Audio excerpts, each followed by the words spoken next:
I would like to address, I agreed, as I said already, with the vision and the points underlined by Ivo and Gary. In addition to what they say, I would like to underline this aspect, which I think, in my opinion, by training, I'm a clinical psychologist, but also looking at more sociologically, especially with the sociology of knowledge, we can understand a lot of things that apparently are very mysterious.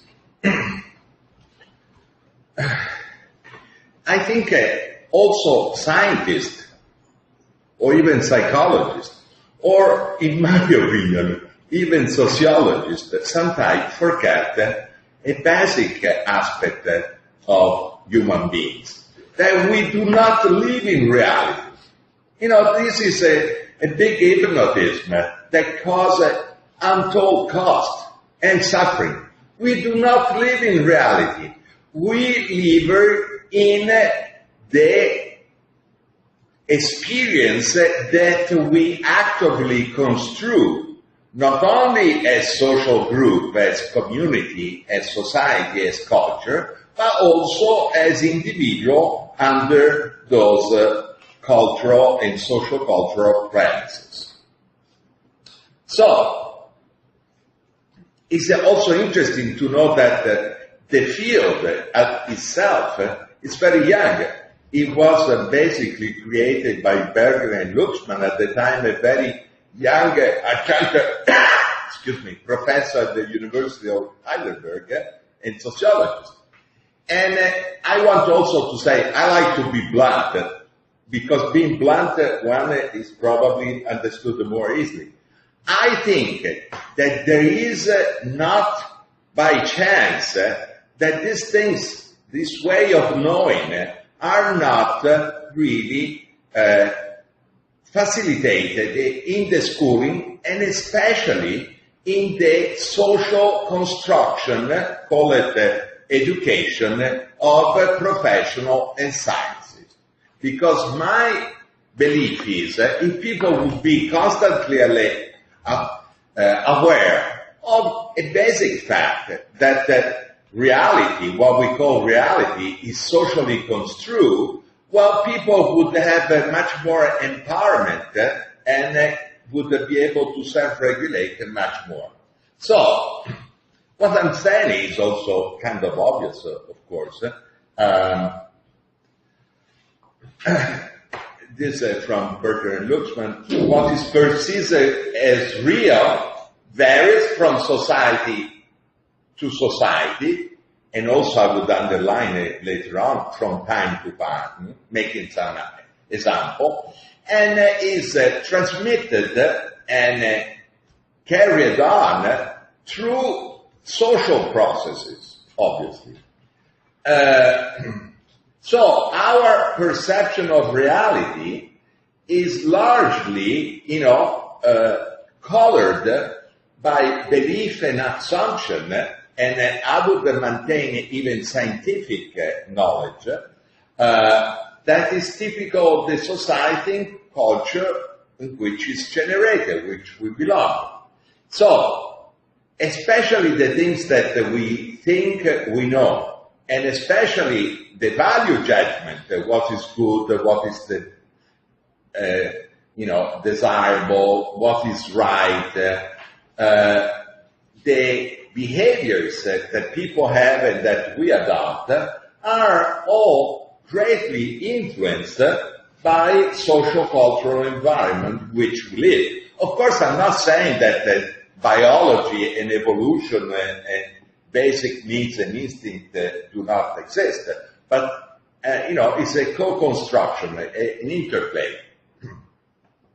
Not only that, people internalize, as a psychologist, it's very easy to understand this, internalize reality, and so to them appears very, very real, although if they think a moment, other people in other culture live in a totally different reality.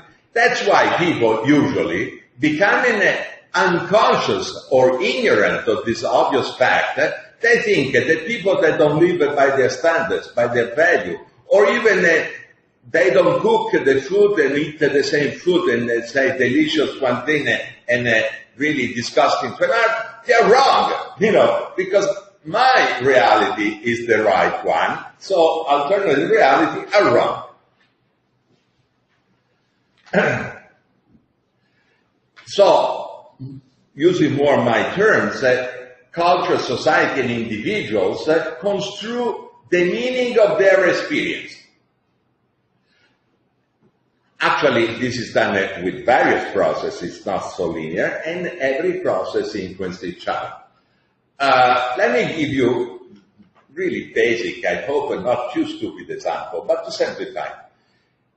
We know in psychology, we believe that if two children are in the womb of their mother, and their mother, for whatever reason, experience a lot of anxiety, because external factors are, present, there's big stressor, or because she has an anxiety personality, the mother is depressed, that probably, not automatically, but this probably this would impact their children, even before they are born. And they are a boy and a girl.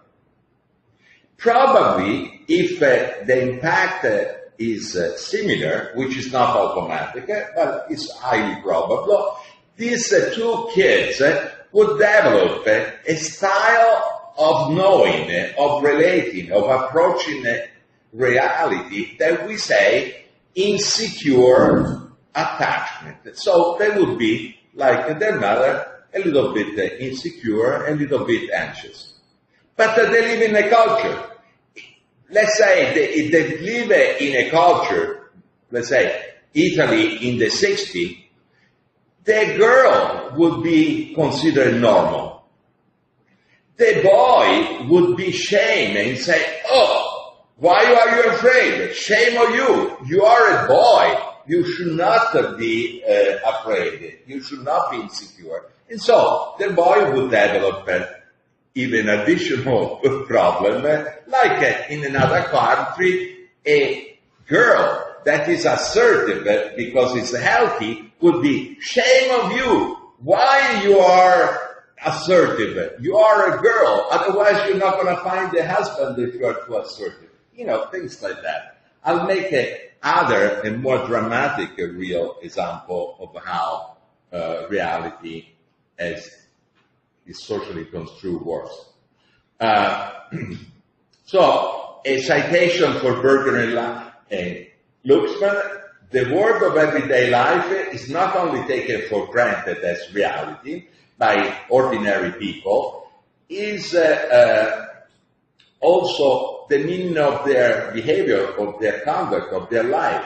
And so it's a word in which they live, in their minds, in their thoughts, in their action, and is, the maintenance is internalized. And so, it's a self-fulfilling prophecy. Giving some basic example. Health, we would say is a very objective concept. Not at all. Health in every culture changes greatly, and in different culture even more. I am working for the World Health Organization as a collaborating center, EHP, and I've been testimony. I've been working for 35 years as a collaborating center for health promotion. In 1986, with the Ottawa Charter, the World Health Organization really thought a call of action, because how we consider health is totally wrong. How we see health as just the lack of illness is a part of the problem, certainly not of the solution. So, the anthropology literature is very full, and you probably have seen many even ethnographic documentary where, there could be Brazil, Macumba ritual. The first time I went in Rio with my wife, I saw hundreds of lights over bottles, and then looking more closely, I saw that they had like 2-3 cigarettes, a little candy, some little change and money. I was with the Brazilians saying, what's going on? Well, those are offerings, macumba offerings. And I have seen I studied with Gregory Dayson, that was the husband of Margaret Mead, all those documentaries, trance dance in Bali. But also in Italy, we had the tarantolati, where people would go in the church and, like bitten by a tarantula, had a sort of communal orgasm of release of pent-up energy, and it was, helping them to feel back in harmony with their community and their personal narratives, their personal life. So, the beliefs regarding body health, the disease, are, so deeply ingrained. Often in many cultures are part of their religion. If you even see Western religions, the Torah is full of prescription of what you should or not eat, as example.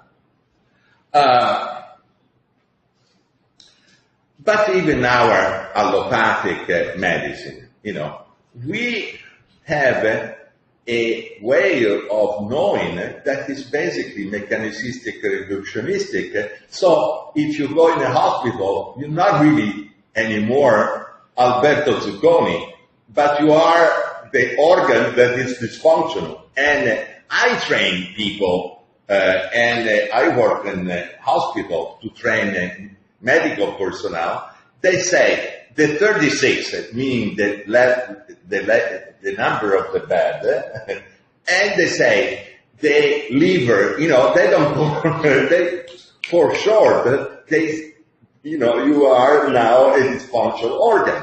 But we know that there is a high cost of fragmenting, of separating the person from his body and his soul, his psyche, his fear, his hopes.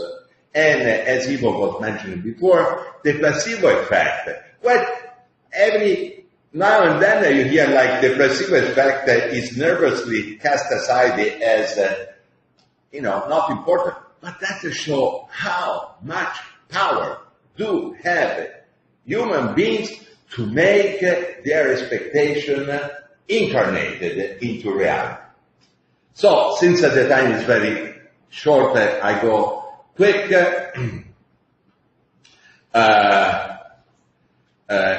In Chinese acupuncture, traditional medicine, is a yin and yang, and balance of forces and all that. In many other native cultures, certainly some Native Americans, is a loss of harmony with nature. And so I am in agreement with Virgil and Luxman that affirm that the concept of body, of health, like exactly the concept of what is honorable, what is desirable, what is correct, what is permitted, and of course what is bad, what is dishonorable, what is perverted, are changing from culture to culture and from time to time. I'll try to demonstrate that with a very simple example, but the point is, it's all construed. I actually like very much Ivo that cited very briefly, too briefly, at the time, Rorty, that truths are not discovered, are humanly construed. And we better, I add, be aware of kind of truth that we construe, because they could be bad news for our humanity. Let me give you some dramatic example. When social construction have ruined, literally, the lives. 13 countries, as a matter of fact, still have the death penalty for people that are belonging to a minority of sexual orientation. Homosexual and lesbian are in 13 countries today, punished with death because it's considered socially unacceptable and socially disgregated. Far away, barbaric country, you would say. Well, it's been our culture as well. Homosexuals were burned at the stake, and in Florence, we call the homosexual finocchi, and people don't know why they call them fennels. Well, that is just that they were burned on the stake, and people would go to those ritual of human sacrifice because there was no television. So the families and the kids would go see people burned on the stake. Interesting, and nothing was happening much. And though a lot of bad smell for burning human flesh, so they were putting a big amount of fennel leaves, no commercial value, to lower a little bit of perfume, like in the 1700s. They didn't wash it, but they put a lot of perfume to lower the disgusting smells. So, we had in the American Psychiatric Association until 1973 the diagnostic manual carrying that everybody that was homosexual was sick. Imagine how that kind of construction of reality, based on zero proof, zero scientific proof, actually totally negated, but a lot of scientific research that they did, because since 56, 57, 58, and 59, the research they did with the homosexual, comparing the epidemiology, they found, of course, that many homosexuals been affected by mental health problems and also by sexuality problems, but identically in percentage than heterosexual. So there was no reason to point finger to a minority. Just the bigotry and moral judgment that brought that. And so, can you imagine, you are born and you are homosexual or lesbian, and everything, your parents feel, why were you born? What I did wrong? The culture, the kids would, bully you, and then your doctor and your psychiatrist say you were sick. Thanks. Can you imagine the pathogenic way that we can build reality? Think Jewish that have been accused to eat babies. Think Nazi Germany to want to exterminate the other. So the construct of social reality can be very costly indeed. And since what is desirable changes from culture to culture and from time to time, just give a less dramatic example. This gentleman in the 1800s, would women and also probably men would say, look at that gentleman, how elegant it is. Think if you see today a gentleman that dressed in Dubrovnik or in Rome or in Paris or in New York, people would think the guy is crazy. Nobody dressed so strange as what was just some time ago very elegant.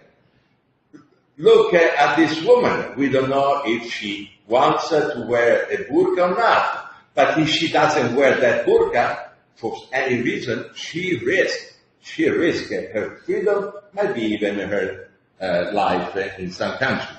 And look at this. I got a picture of a pastor, a famous pastor from Google and his family.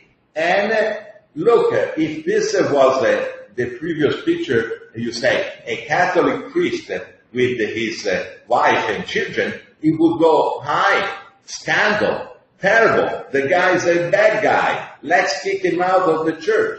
That is a very normal guy. I thought also strange. This is not the exact PowerPoint I wanted to show because I had also white pastors and their wives. Anyhow, you see, just being Christian, but being from two denominations, one is a mortal sin, one is normality. Other example, time and places. Women finally got their rights to elect their representative in 1915 in Denmark. But that was not okay in the States. They had to wait until the 20th. But it was not good enough for the United Kingdom. They had to wait on the 28th. In South Africa, it wasn't good either. And when they gave women in 1930 the vote, they meant white women, not colored and black women, thank God, because those are not just the same kind of women. In France, in Italy, Yugoslavia, and Japan, women had to wait until 1945, the end of the war. And the war effort to show how much social importance had women, because the women, substitute the husband at the front and carry around the daily business of the country. But Switzerland, great chocolates, great cheese, very clean, very organized. Women had to knock to the door of electing their representative until 1971. I hope to underline what I'm trying to say very easily. This is a cute picture of, waking up at the men's of Ohio. Give the woman a square deal, a fair deal, they meant. And this was 1912. But without even going to this example, you can go back at the memory of your own life, no matter what age you have, and remember when things were different. For example, I remember as a young boy, I'm born in 1946, and at that time, young boys in Florence were not allowed, not only me, but all my friends and schoolmates, we had, even in the winter, short pants. Why? Because only men wear short pants. I was really, disappointed. And of course, like every young heterosexual boy, I was attracted to girls. But I felt that really I didn't have the dress code that would make me look like a man to the girls. So what I did, the next best thing that I could do, Humphrey Bogart, remember in the movie? I didn't buy a French raincoat, couldn't, but I bought, they were selling it, 1, 2 cigarettes. So me and my friends, we would smoke a cigarette and vomit for this terrible smoke. But we felt that we were very manly and very macho doing that. Another thing, in the Florence of post-war Florence, food was not really abundant. My mother, we were well off, and used to say, in our family, we always eat meat on Sunday, because a lot of people didn't have meat once in the month. So I remember my mother would cook fried meatballs and fried potato French fries. And I was there on the time, waiting like a puppy for my mother to pass me a meatball, a fried meatball and some potato. By the time she finished, I was already full of meatball. So that is for me soul food. Now you would tell me, well, fried meatball and French fries are bad for your health. Hey, stop there. Don't touch those soul food. French fries and fried meatball are not just food, are my mother, our love, our security. Those are sacred. So I'm not going to listen to you that want me to be eating healthy, because that for me is not food, it's food for my soul, as an athlete is. I internalize. And I'm not kidding. I really know that it's not good for my health, and I'm going to eat it until I die. Obviously, many variables, many factors are interacting, affecting each other all the time in what I'm saying. And just to give, I'm not going to read the whole thing, and you're going to have some papers and all this available to you after also this lecture. So, just to be quick, biological factor, psychological factor, lifestyle factor, family factors, socio-economic factor, cultural factor, structure of society, consumer practice, environmental sector, but also, the laws and blah, blah, blah. For example, during the war is a pretty unhealthy factor, anybody that has tried to be under bombs knows that. So,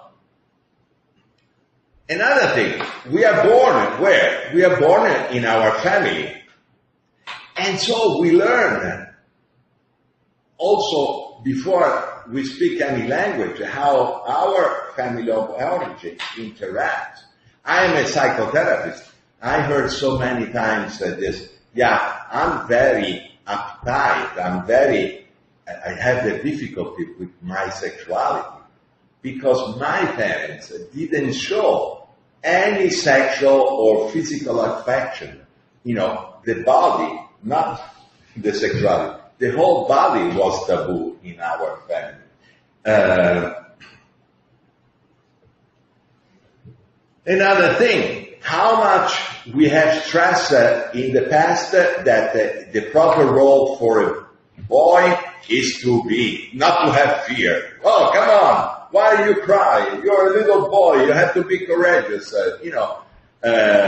Why you are so aggressive? You're a girl. Look at this nice white dress. You cannot go chasing boys up the tree. You're a little girl. Shame on you.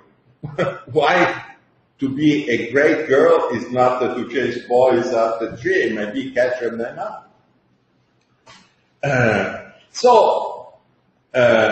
The roles they give us when we're born, and the way in which we relate to ourselves and other society impinge us. I was a little boy in the Catholic Action in Florence, and always, we were all the boys, and the girls were on the other part of the church.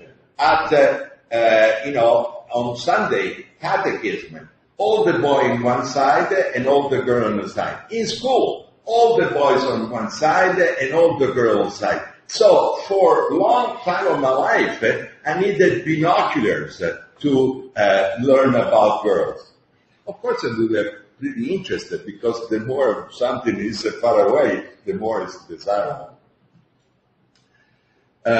So, many variables. Some are in the fables. The kids, are read at that time.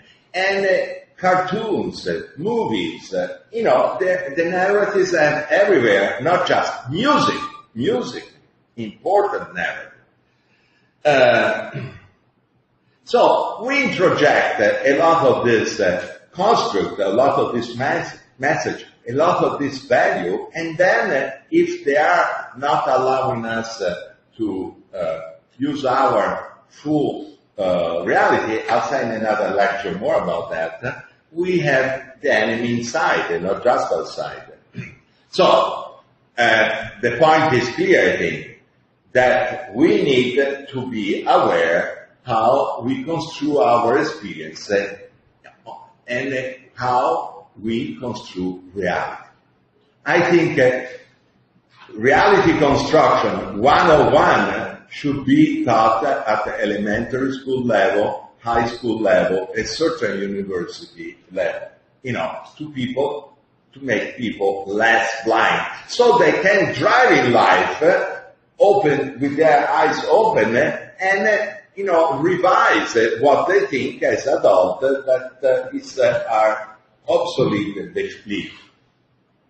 And it's important because it's determined largely the reality and the relationship with ourselves, with others, fellow human beings, and the world, the environment. Think, for example, how much damage those, suggestions in the Old Testament about the creation. The creation puts you, human being, at the center, especially male, since the Eva was done with some recycled, spare rib of Adam. But animals and plants are for your service and consumption. Wow. Look at that. If the American Indian had the same message, the same construct, that they had depleted their environment before white people could do that for them.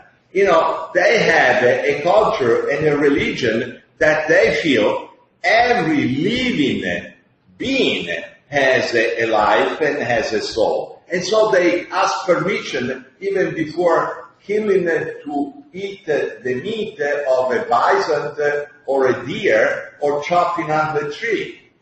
So much sensitivity to life comes from different narratives. So, in order to finish quickly, I would say that obviously the state of the world underlined badly that we need more people that know how to relate with themselves and others and the planet with more respect, more empathy, more authenticity, but more than anything, more awareness.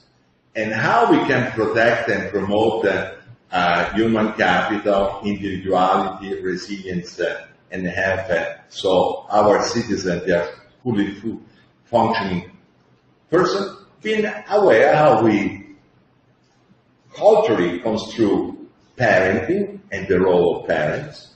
Schooling, I will speak about that in 2 days. In workplaces, community, society, and culture, everywhere. Anyhow, going down to the what is basic, today, like Ivo was underlined, we are in the Anthropocene era. Man, human being, affect as the first variable of affecting the whole planet. Each of us has no way to escape responsibility to ask and answer this question. Are we part of the solution or are we part of the problem? I hope that I'm part of the solution, but I don't know if I'm not aware, I might be unwittingly part of the problem. Thank you. Thank you. Alberto, I have a question for you. Yeah.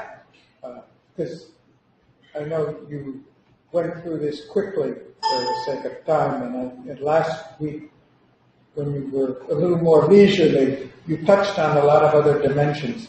With respect to our challenge this week, I was thinking as you talked, can we become more conscious of the social constructions that are influencing the way our social science works today? For example, when you read in the paper that the financial markets are going up, even whether you have stock in it or not, we feel that's good. We feel that's a measure. When we hear GDP's going up, we feel that's good, even if we're destroying the environment to do it. They're all.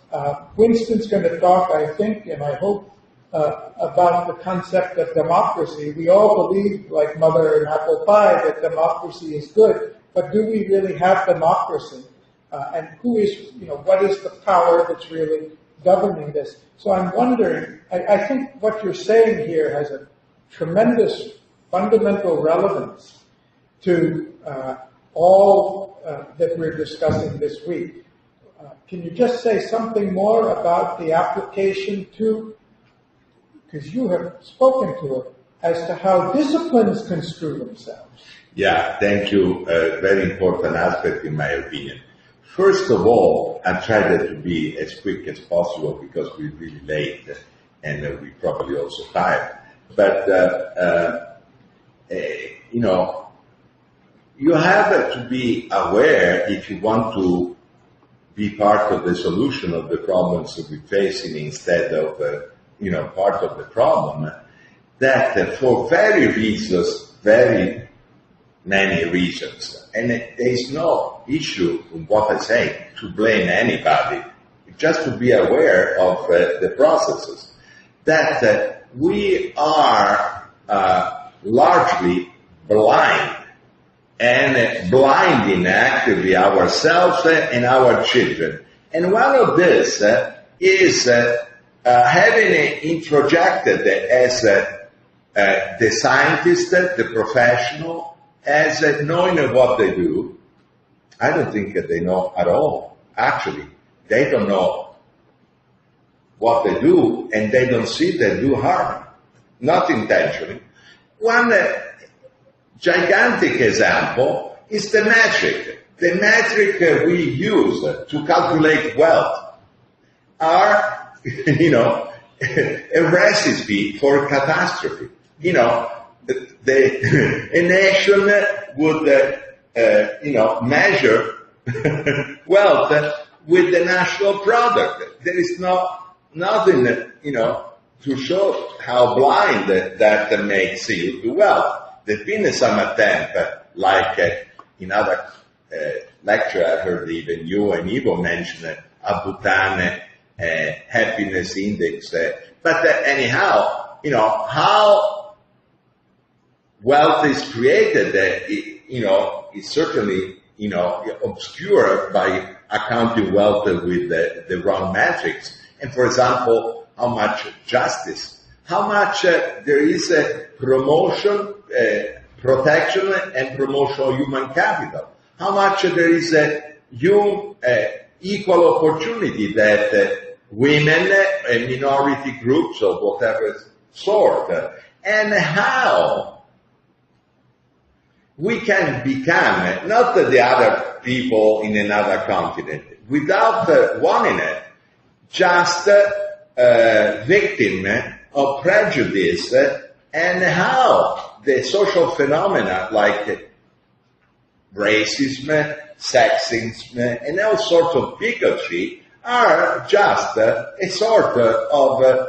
mental and social dysfunction, illness. They are just to be treated as a dysfunction.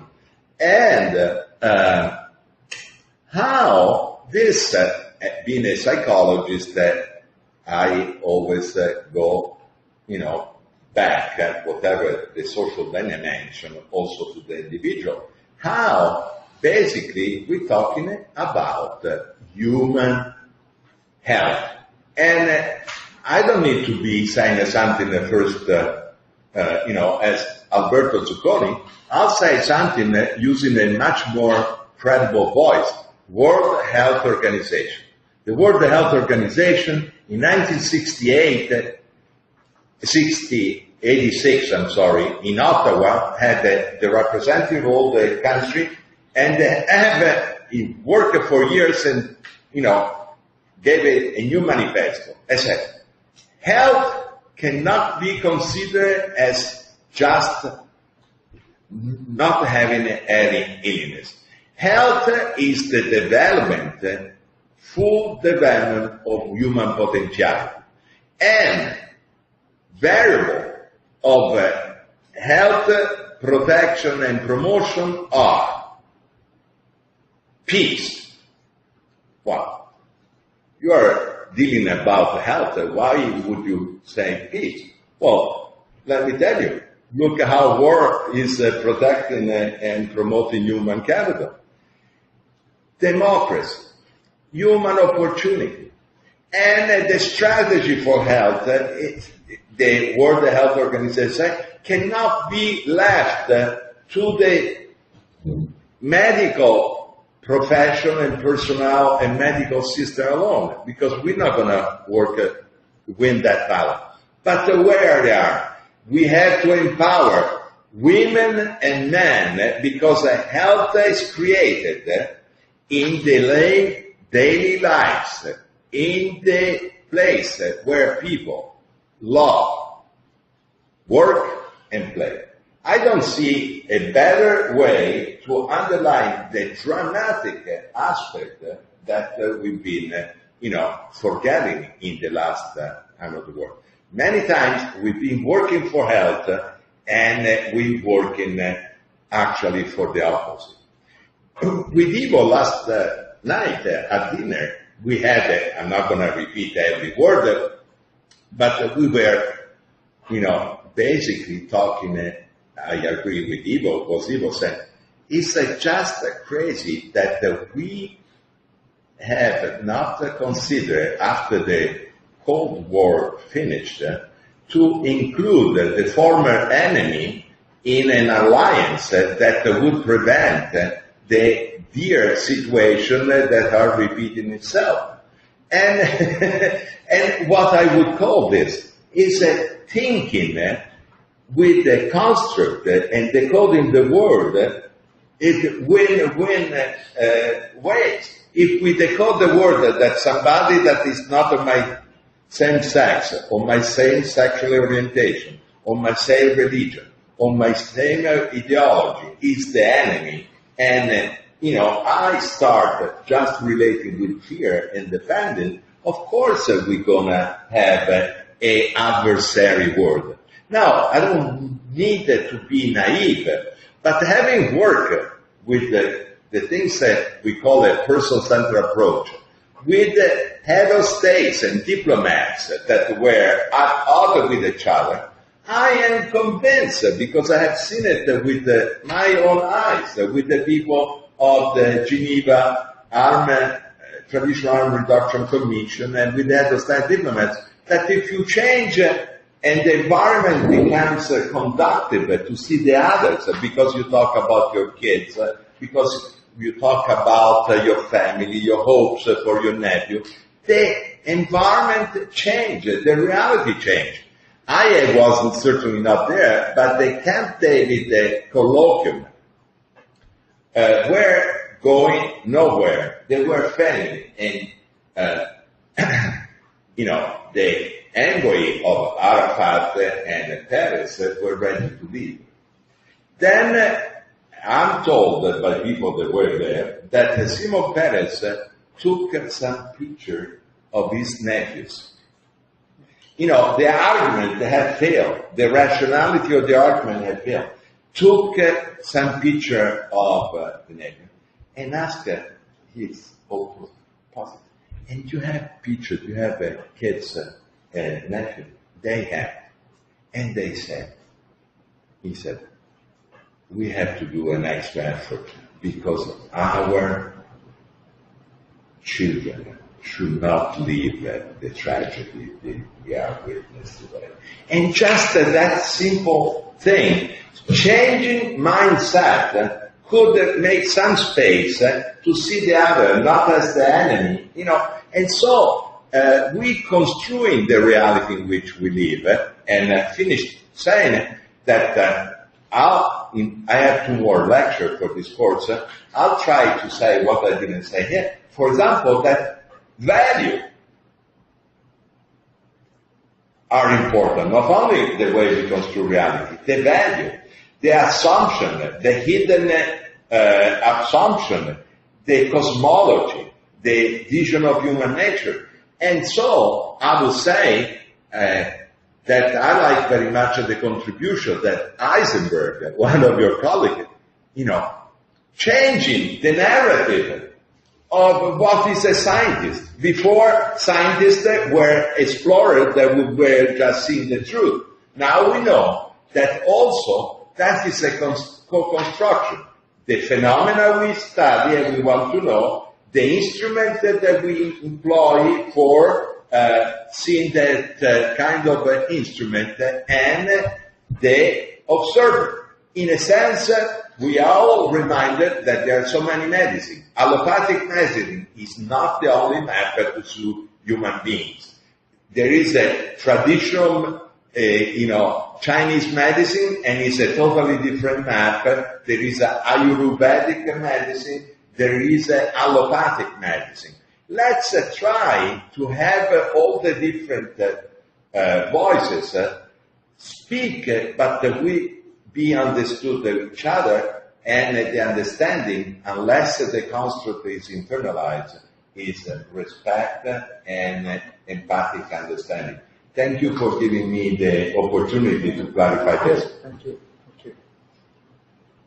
It struck me, Roberto, that the point you raised about power is exactly this. It's a social construction. The word authority. In our generation, the word authority was a bad word, a negative word. Yet you try to have any society today, or do anything in society today without authority, without something that imposes. So I think it's very important that this point comes up. And Carlos, I was just rethinking, you said so many interesting things. Just a quotation on this particular, because something you said to us remind me of a quotation I got by a poet, Rainer Maria Rilke, German-speaking poet born in Prague, who said, the only real homeland we have is childhood. Yeah. So, for example, with the meatballs, I can make the same example, not with meatballs and rice, but with another dishes, and I can make the same example. So that reminded me of this, and yes, of course, our perceptions of reality are very much built in childhood. So I fully agree. This comes to life values, but it is another point that you just mentioned. I think values are, I also work very much on the concept of values, and I think it is something that may come to be more as an tool of explication. I call it an epistemological tool in social sciences, very much. Because it is actually present in philosophy, in psychology, in sociology, in political science. It is very everywhere, and it is, in some way, as I try to formulate it is a fundamental constituent of human beings. I agree totally. Thank you for stating it. And if our value, our epistemology, our hermeneutics, as Carlos mentioned before, remain hidden, we don't know which colors we give to our building of not only theory, relationship. They color our relationship, but we forget what color. I can think I'm a good person, I'm doing good, and actually, be a puppet of something I do not believe, and I'm actually opposed.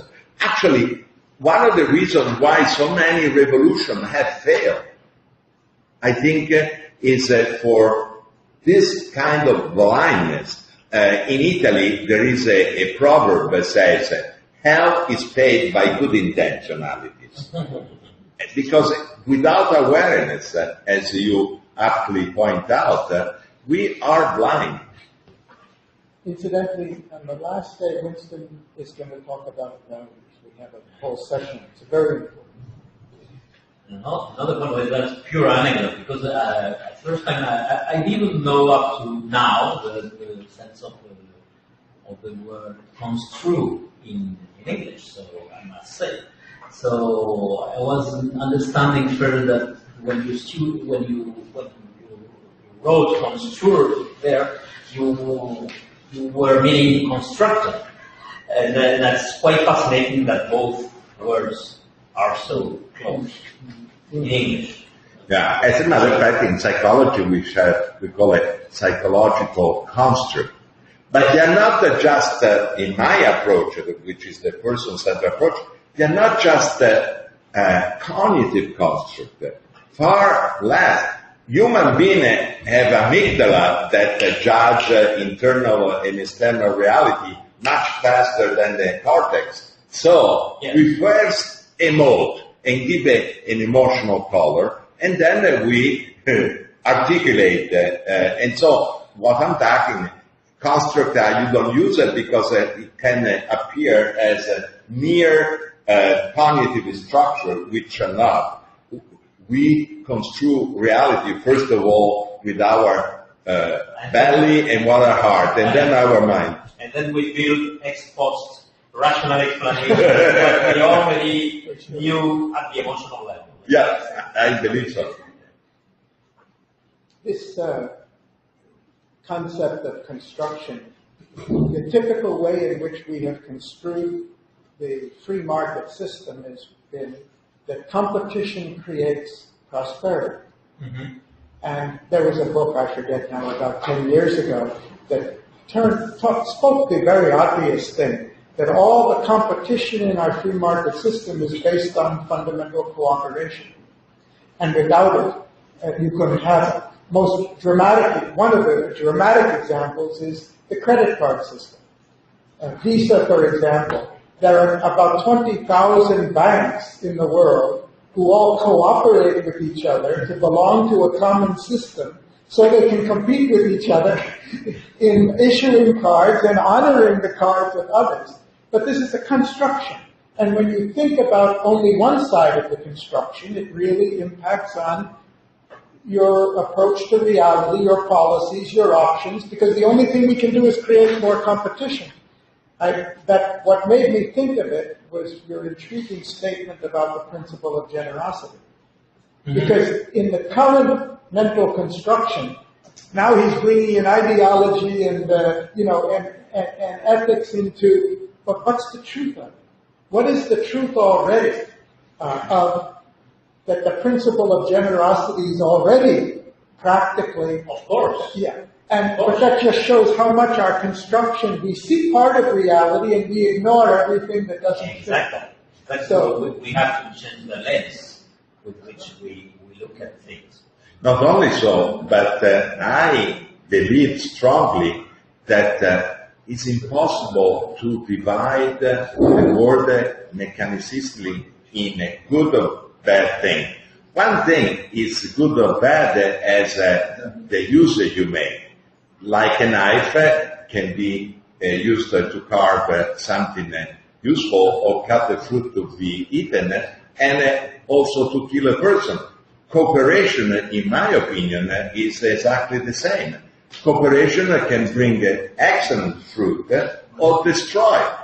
What we call in the West our cooperation with third world country, for example, it's not such a good news, have destroyed culture and make those community more poor. Or the cooperation that was under Mussolini, fascism period, and even worse, the Hitler, Nazism, the fascist and social nationalist state, they had a lot of cooperation from their citizens to denounce where Jewish were hiding.